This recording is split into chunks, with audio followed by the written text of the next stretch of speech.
Today we're going to be checking out the Winged Hussars, deadliest cavalry force in the history of mankind from the good old country of Poland. All I know is they're a special unit in Civilization 6. Oh. Jadwiga gets them, the Polish Empire, and I think they just like knock people back when you hit them, which is it's pretty useful in the game. They're pretty good, I think. But I mean, they're the deadliest, that's yeah, why. We'll see what they have to do with like actual history. It seems like to be some sort of historical video explaining their history, so let's check it out. Here we go.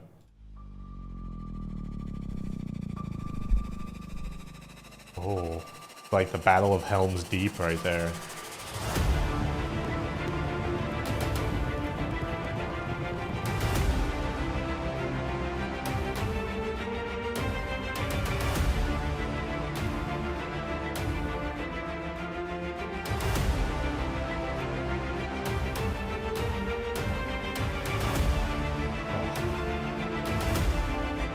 That would be pretty nutty seeing those flying at you. Yeah. When you're just those type of people. It'd be horrible to be in that period where they had the like cannons getting fired at you and you're on horseback. Ooh. Scary. Wow.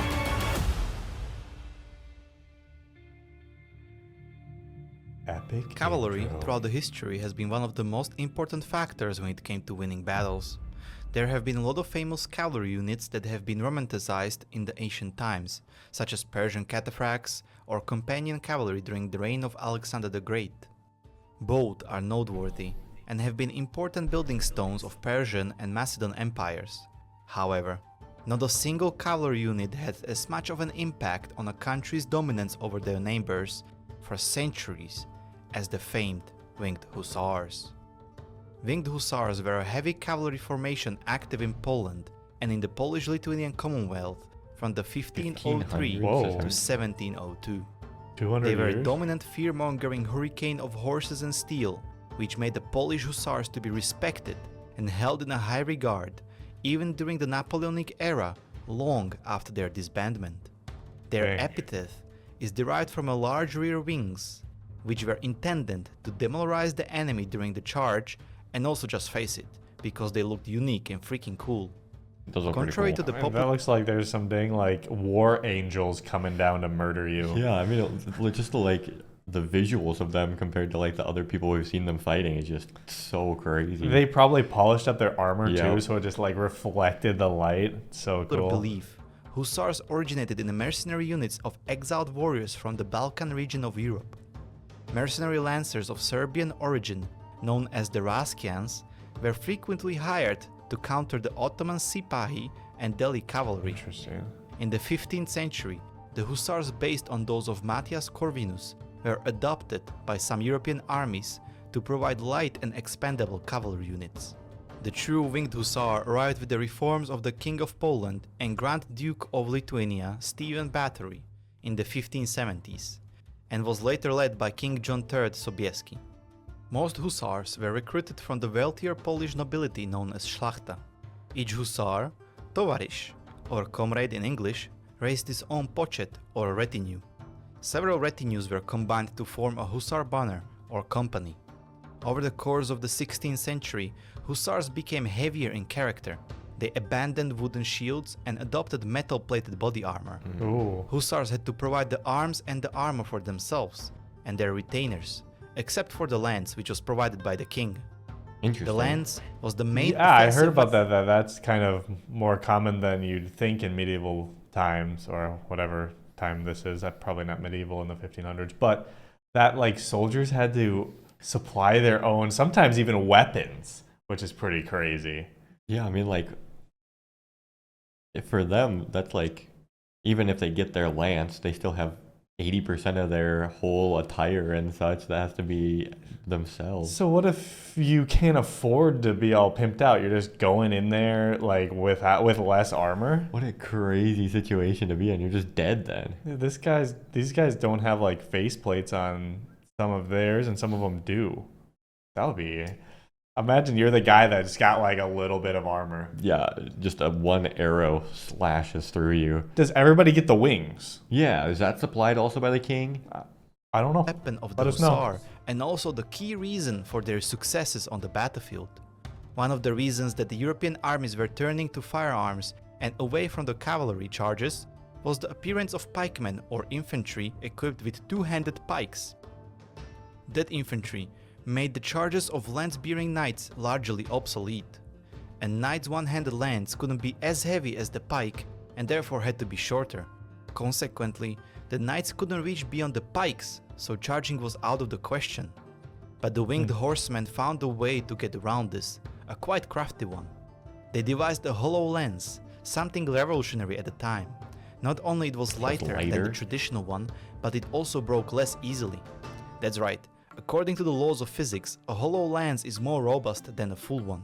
That's Also, interesting. thanks to the lower weight, the length could be extended. Jeez. Suddenly, the Hussar's lance could be over 6 meters long, longer than a pikeman's pike, which averaged around 5 meters in length. There were reports of Hussars impaling up to 6 Russians or Turks with a single charge. Moreover, the shabla, or saber in English, was carried on the left side, and several types of the sabers were known to winged hussars, including the renowned shabla husarska. Some This is hussars background That's music some for me. Age of Empires background. Age of music. Empires? Okay. I think axes, so. and even warhammers. Later, they proved their adaptability when they embraced pistols. They protected themselves with an armor made of steel which was light, weighing around 15 kilograms. For riding, they used light Turkish saddles.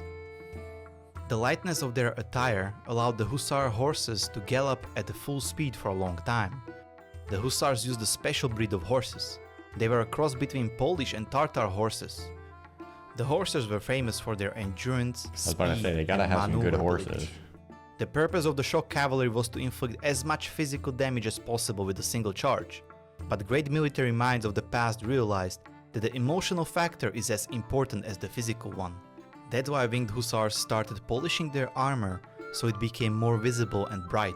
There you go. This is You also said the it. reason why they wore leopard or bear skins on their shoulders, and the most importantly, why they attached eagle wings to themselves, hence getting the name the winged hussars. But were the wings provided? Yeah, we don't know. And like, what about their horse and their like the polishing? If this is like so important to like all this stuff. How much is a horse back then? Yeah, especially crossbreed special horses. Yeah, very interesting. There's so many things about this like time period that are so interesting that we don't know much about. Maybe in Poland and other European countries, like schools, you learn more about it than us Americans do. Do you think the winged hussars could feat the Dothraki in an open field? Oh, I mean, it's the battle of the cavalry Yeah, right you there. never know. Maybe. In an era where it was unlikely that you would ever see a neighboring city, what were you supposed to make of the rapidly approaching heavily armored legion of vengeful, glittering angels? Yeah, The only I problem mean, was that the only wealthy nobles could have afforded the hussar equipment and a horse. For example, the hussar horse was worth more than an entire village. Therefore, Really? winged hussars were a very important but also precious unit and hardly expendable. Crazy they had This high pistols. entry level meant that there were never more than 10,000 of them at any one time, usually only a few thousand. a few thousand. Besides the because famous horses Battle of are so Vienna in expensive. 1683, the winged hussars won most of the battles they fought. In 1610, at the Battle of Klushino, 5,000 winged hussars defeated the Russian army of 35,000 Oh. soldiers, an overwhelming odds of being outnumbered 5-1. Insane. Later, they marched into Moscow, captured it, and held on to it for 2 years. A feast that even the greatest military minds of history, such as Napoleon Bonaparte, and warlike superpowers such as German Empire in World War I and Third Reich in World War II, were unable to recreate. In 1621, at the Battle of Chochim, 45,000 Poles repelled the invasion of 170,000 Ottoman Jeez. Turks. The Poles entrenched themselves and the Ottomans laid the siege. However, the winged hussars' counterattacks were devastating to the Ottoman army. On one occasion, 600 winged hussars charged against 10,000 Ottomans. They broke their lines and drove the Ottoman janissaries back to their camp. Perhaps the most famous was the Battle of Vienna in 1683.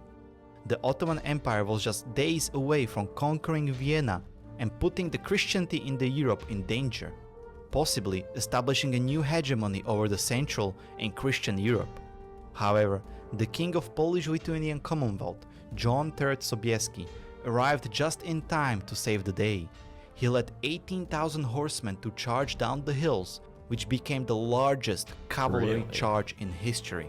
Wow. The victory was so decisive that it eventually led to the decline of Ottoman Empire and created a power vacuum in the region, Wow. which was later used by the Austro-Hungarian Wow. Empire. So they're the in reason the Ottoman 1694 Empire at the slowly Battle of fell. Hodov. It's so interesting, like the way that this is all set up, like the Christendom and then like the Muslim kingdoms, like the Ottoman Empire and stuff. Like all the Christian empires and kingdoms fought each other, and then at the same time they're like, oh wait, this is a bigger enemy. Let's group up and fight these guys now, and then we'll fight each other later.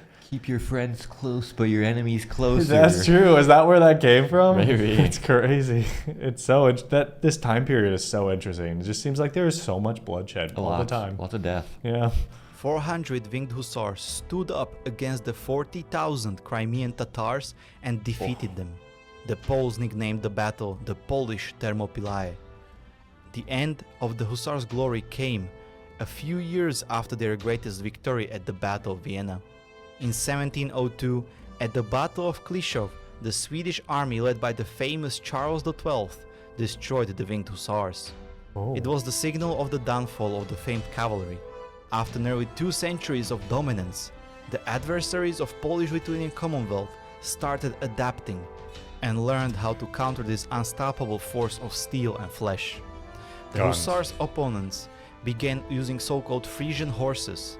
These were spiked obstacles that stopped cavalry charges. The firearms improved rapidly and caused more damage to the horsemen. Their reputation had also suffered, as the quality Nobody of the thought of soldiers this. Hey, maybe let's use like some sort of a sturdy object instead of just sending people out there with spears. Instead of us having spears, we could just stay in the back and launch things at them and then just put those in the way. Warfare. to join them visibly decreased, as well as the slumping Polish economy were the main reasons behind the end of the hussars. From then on, the winged hussars took only part in ceremonies, as they became too expensive to raise and obsolete in the new modern warfare, which Sorry about that. the funeral soldiers. The Polish parliament abolished them in 1776. Yet, after the partition of Poland, the tradition of skilled hussars lived on, some of which kept a fear-mongering reputation while serving in Napoleon's armies. Today, the hussars are but a memory that conjures the lost glory of Poland's early modern period. Some of their accessories have become prized elements of the museum collections. At Kornik Castle, there are 3 lances. At the Wawel Royal Castle, you can see a winged suit of armor, while on that'd be display cool. at Warsaw Polish Army Museum is an ornate hussars horse stack for parades. The Polish hussars are depicted on the commemorative 200 złotych gold Cool. coin, and the badge of the Polish Army's 1st Armored Division is inspired by the armor of the winged hussars. Despite their fall from grace, their unique innovative design and legendary fearsomeness means that their image has continued to last through all sorts of stories for the last 230 odd years since their dissolution. No doubt, the hussars will continue to inspire many for years to come.